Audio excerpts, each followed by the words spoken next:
je suis parti avec une seule valise, le cœur rempli d'espoir, pour rejoindre une mission humanitaire en Afrique. Je croyais que c'était notre rêve, notre projet commun. Mais pendant que je construisais des écoles et donnais à manger à des enfants sans famille, elle, ma femme, construisait une toute autre vie, sans moi. Un simple email. Pas de discussion. Pas d'explication. Un divorce sec, froid, chirurgical. Elle avait vidé notre compte commun, vendu notre voiture, et s'était installée avec mon meilleur ami dans notre maison.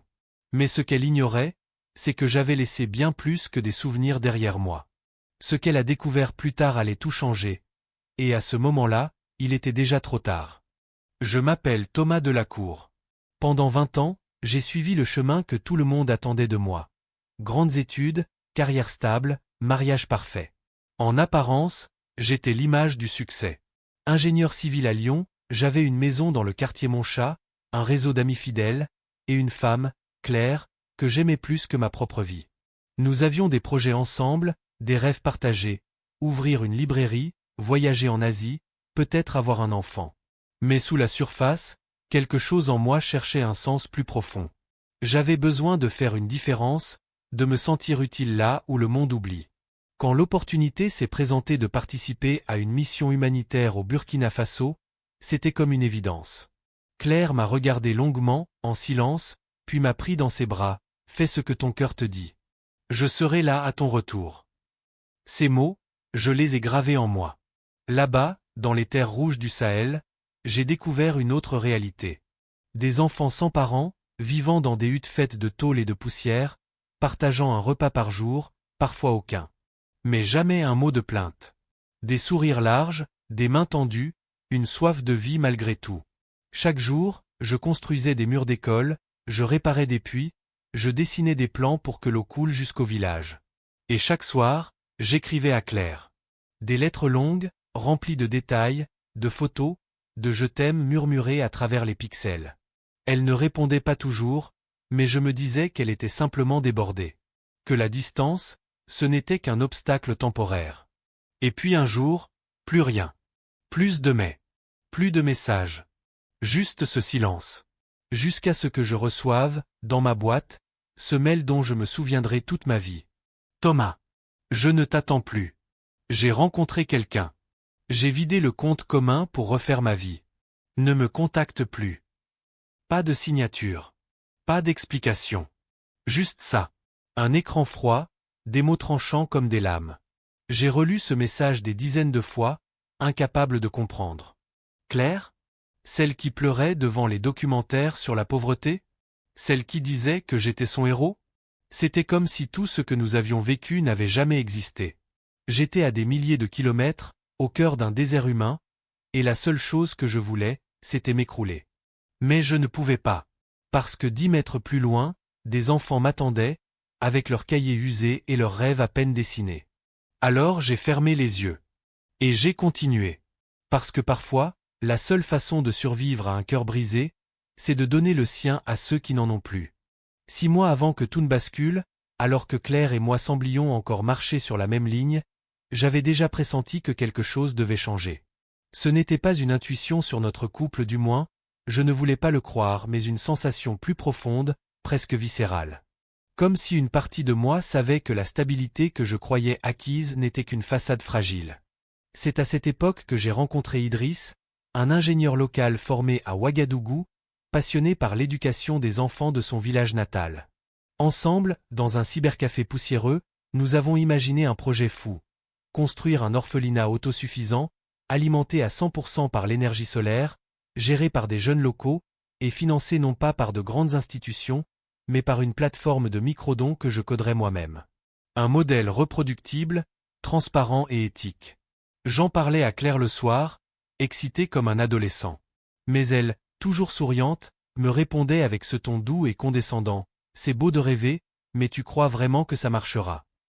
Je riais. Je croyais que c'était de l'inquiétude. Mais c'était déjà un premier éloignement. Ce que Claire ignorait, c'est qu'au moment où elle commençait à se rapprocher de Julien, ce même Julien que j'avais présenté comme témoin potentiel de notre mariage, moi je mettais en place une base de données sécurisée, un réseau de donateurs issus de mon ancien métier, et une stratégie virale discrète. Je ne cherchais pas la gloire, juste l'impact. Mais parfois, les deux viennent ensemble. Pendant que Claire se faisait offrir des dîners par lui dans des restaurants que j'avais moi-même recommandés autrefois, moi je mangeais du riz sec avec les enfants et je testais ma plateforme à la lumière d'une lampe solaire bricolée. Et c'est là que tout a commencé à s'accélérer. J'avais commencé à documenter nos progrès sur un vieux téléphone avec caméra HD. Des vidéos brutes, honnêtes, où l'on voyait des enfants danser après avoir reçu leur premier livre. Je les postais sur un petit blog privé, à l'origine destiné à mes amis, mais qui a fini par exploser. Un influenceur humanitaire en a partagé une. Puis une actrice française l'a repartagée avec une légende bouleversante.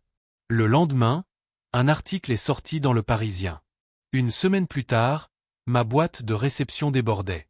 Associations, fondations, médias, et au milieu de tout ça, un message inattendu. « Bonjour Thomas, je suis investisseur dans la tech éthique. J'ai vu ce que vous faites. Parlons. » L'offre ? Racheter ma plateforme pour un montant que je n'ose même pas écrire ici. Une somme qui change une vie. Une somme que j'ai failli perdre, si j'étais rentré 2 semaines plus tard. Ce que personne, ni Claire, ni Julien, ne savaient, c'est que cette plateforme était liée à notre compte conjugal au moment de sa création.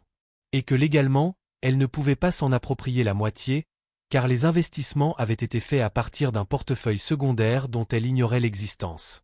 Je n'avais pas prévu tout ça par vengeance. Mais quelque chose en moi, sans le savoir, avait bâti un filet invisible, une armure contre la trahison qui s'annonçait. Et pendant qu'il sabrait du champagne sur le balcon de ce qui était encore ma maison, un compte bancaire ailleurs gonflait. Tranquillement. Jusqu'à ce que le vent tourne. Selon le sociologue Henri Malraux, les moments de rupture dans la vie d'un homme sont souvent les déclencheurs silencieux de ses plus grandes transformations. Une affirmation qui résonne avec une intensité particulière dans l'histoire de Thomas Delacour. Ce qui semblait être une chute brutale, celle de l'amour, de la confiance, de la stabilité émotionnelle, s'est transformée, par une mécanique presque invisible, en une ascension fulgurante que même les experts ont du mal à expliquer rationnellement. La psychologue Florence Beria, chercheuse en résilience affective à l'Université de Lausanne, va plus loin. Lorsqu'un individu est confronté à une trahison à fort impact émotionnel, surtout dans un cadre intime, il active des ressources internes dormantes. Le cerveau entre alors dans un état de survie psychique qui peut, paradoxalement, favoriser des pics de créativité et de performance jamais atteints auparavant. Ce qu'a vécu Thomas n'était donc pas une simple vengeance ou une réaction impulsive, mais une réorganisation complète de ses priorités, de ses instincts et de sa capacité à transformer la douleur en action. Et ce n'est pas qu'une lecture psychologique. Du côté économique et stratégique, plusieurs figures de l'innovation sociale ont étudié le modèle de la Cour. Le docteur Michel Legrand, expert en économie solidaire au CNRS, l'a dit sans détour sur le plateau de France Info Soir. Nous avons vu des entrepreneurs développer des applications pour l'humanitaire.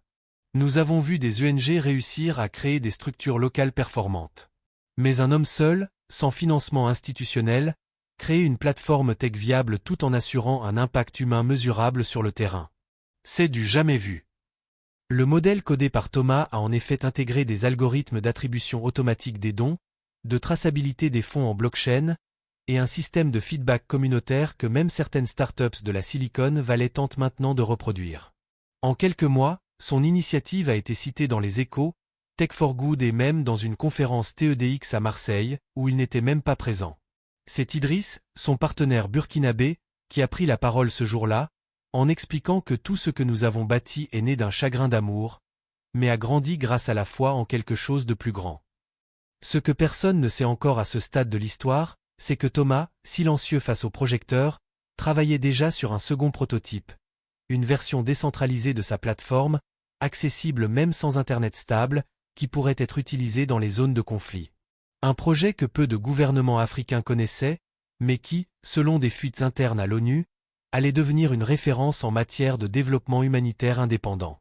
Et pendant que le monde professionnel commençait à comprendre la portée de son œuvre, Claire, elle, restait dans l'ignorance complète. Elle pensait toujours avoir gagné. Elle ignorait que chaque clic qu'un donateur faisait sur la plateforme renvoyait une part symbolique vers un compte personnel protégé par un mécanisme juridique international. Un compte auquel elle n'aurait jamais accès. Et bientôt, elle allait découvrir que sa vie confortable avec Julien n'était qu'un mirage, suspendue à une décision que Thomas n'avait pas encore prise. Pourquoi Claire n'avait-elle jamais répondu au dernier message de Thomas? Pourquoi son silence avait-il cette teinte glaciale, presque programmée? Et surtout, pourquoi Julien, si loquace autrefois, avait soudainement effacé toutes ses publications, supprimé ses stories, disparu virtuellement comme s'il n'avait jamais existé? Ce qui paraissait au départ comme une simple trahison de couple cachait quelque chose de beaucoup plus profond. Un secret tissé dans l'ombre, soigneusement gardé, jusqu'à l'arrivée d'un simple colis. Un carton sans logo, venu d'Afrique, déposé sur le paillasson d'un appartement parisien cosy où Claire et Julien vivaient désormais leur romance libérée. À l'intérieur, il y avait 3 objets. Une lettre écrite à la main, dans une calligraphie soignée. Une photo d'un enfant souriant, tenant une ardoise sur laquelle était écrit « Merci, Thomas ». Et enfin, une clé USB noire, sans étiquette. Une clé qu'elle hésita à brancher. Mais quand elle le fit, tout bascula. L'écran s'alluma, et une vidéo commença à jouer. On y voyait Thomas, épuisé, couvert de poussière, s'adressant à la caméra. Mais ce n'était pas un message de reproche, ni une déclaration de vengeance. C'était un témoignage. Un journal intime filmé. Pendant 20 minutes, il racontait sa mission, ses doutes, ses nuits d'insomnie en pensant à Claire, son amour inébranlable malgré la distance, et l'instant précis où il avait appris la vérité sur leur trahison. Mais ce n'était pas cette partie qui allait choquer Claire. Non. Ce qui la fit tomber de sa chaise, littéralement, fut ce qu'elle aperçut derrière Thomas dans un plan flou, un carnet rouge. Le carnet qu'elle pensait avoir brûlé des années plus tôt. Ce carnet contenait les lettres qu'elle écrivait à Thomas au début de leur relation, ses rêves, ses peurs, et un détail crucial qu'elle avait volontairement effacé de sa mémoire. Une promesse. Si un jour je te trahis, rappelle-moi qui j'étais avant d'oublier ce que tu représentais pour moi. Ce rappel déclencha en elle une cascade de souvenirs et un déséquilibre émotionnel impossible à contenir. C'était un callback puissant, un miroir retourné vers elle-même. Et ce n'était pas tout. À la fin de la vidéo, Thomas regardait l'objectif et disait doucement « Tu penses que tu m'as quitté, Claire, mais c'est moi qui ai arrêté de t'attendre. » Puis, un fondu noir, suivi de 3 fichiers numériques automatiquement chargés. L'un avec les actes notariés des propriétés qu'ils avaient partagées, désormais vendues. Un autre avec le relevé des transactions de leur compte joint, vide depuis longtemps, mais les fonds n'étaient pas partis vers Julien. Ils avaient été investis. Et le 3e fichier, protégé par mot de passe, s'intitulait simplement « Ce que tu ignores encore ». Claire resta figée. Elle n'osa pas ouvrir ce dernier document. Pas tout de suite. Car désormais, ce n'était plus elle qui tenait les cartes. C'était Thomas. Et dans cette asymétrie silencieuse, une tension nouvelle naissait. Qu'y avait-il dans ce fichier? Était-ce la fin, ou le début d'un tout autre chapitre? Claire a regardé cette vidéo en silence, les mains tremblantes, dans ce qui était autrefois leur salon commun, un espace désormais réaménagé à l'image d'une vie qui n'était plus la sienne. Les murs autrefois témoins de promesses partagées affichaient maintenant des œuvres froides et impersonnelles. Le canapé, neuf, sans le moindre pli, semblait n'avoir jamais accueilli de vraies conversations. Et au milieu de ce décor étranger, c'est le visage de Thomas, projeté sur l'écran de son ordinateur, qui ramenait l'âme dans la pièce. Mais il n'était plus le même. Il n'avait ni la colère d'un homme trahi, ni l'amertume d'un mari abandonné. Il avait ce regard, calme, lumineux.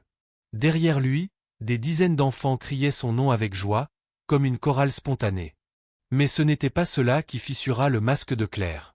Ce qui la fit vaciller, ce fut ce dernier plan figé, filmé à contre-jour, au pied d'un baobab, une pierre gravée.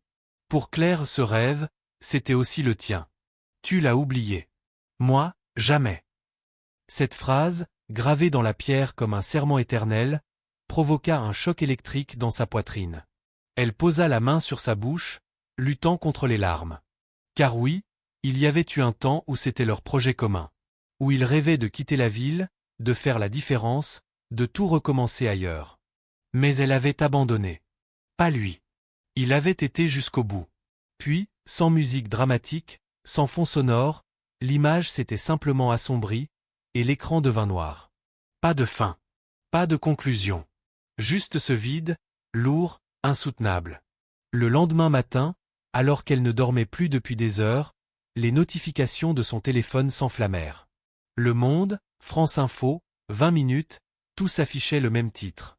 Il refuse 1 million d'euros pour rester avec ses enfants africains, le geste d'un Français bouleverse les réseaux sociaux. Des commentaires, des partages, des messages d'admiration. Thomas devenait un symbole national d'altruisme. Une figure de résilience. Une légende vivante. Mais Claire, elle, n'eut pas la force de lire jusqu'au bout. Car au moment exact où elle posait le téléphone, encore vêtue du t-shirt de Julien qu'elle ne sentait même plus sur sa peau, quelqu'un frappa à la porte. 3 coups. Ni insistant, ni pressé. Juste, précis. Elle pensa à Julien. Peut-être avait-il oublié ses clés. Ou alors un livreur. Ou un voisin. Mais en ouvrant la porte, son cœur s'arrêta. Devant elle ne se trouvait ni Julien, ni un facteur. C'était Idriss. Le partenaire africain de Thomas. Il portait une veste légère, un sac à l'épaule, et un regard calme. Il la salua d'un simple bonjour, Claire, comme s'ils se connaissaient depuis toujours. Puis il lui tendit un carnet rouge. Le même carnet qu'elle pensait détruit. Et sans un mot de plus, il ajouta. Thomas m'a demandé de vous remettre ça, personnellement. Et dans ce carnet, scellé par un ruban noir, il y avait quelque chose qu'aucun article, aucune vidéo, aucun million d'euros n'aurait pu révéler. Une vérité. Un choix. Un dernier message. Mais pour le découvrir, Claire allait devoir tourner la première page.